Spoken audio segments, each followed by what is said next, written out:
Okay, mukhang uulan na to abuti pa tayo ng ulan guys. Okay, kulimlim na wow, baka babaksak na tong ulan. Ano na parang ang baba na niya. Maambon na nga.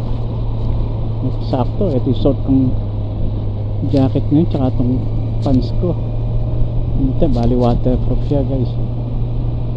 Sakto nga, buti ito nagamit. Kasi kaninang umaga napagalis ko.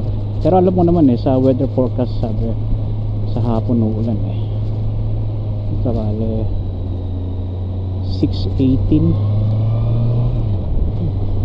Pero nasa weather forecast mga 7 pa ang ulan kasi yung sunset ngayon dito 8 naman 8 PM pa yung sunset.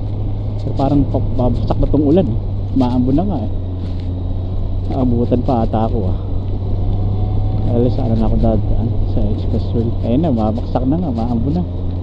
Wow, ulan na. Naabot na talaga tayo.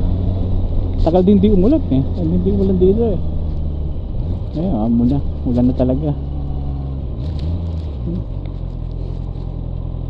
Ulan na. Amoy ng lupa, yung singaw ng lupa ng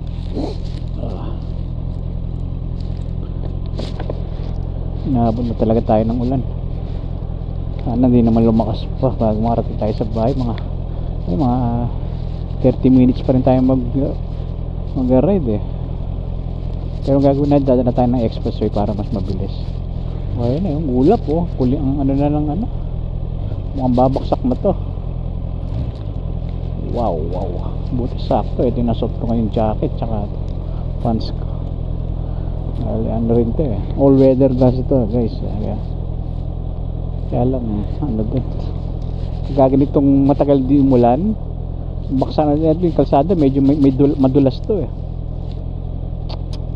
ay dandalan tayo. Let's go. Sana hindi naman ako, baka dito lang sa patin na to minsan kasi hindi naman dito sa buong city. Pero sa weather forecast ulan talaga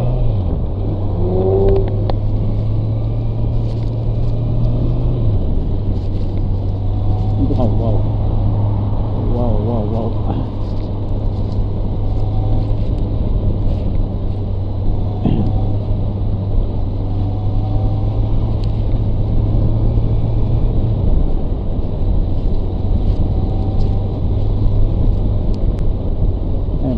Sana ito yung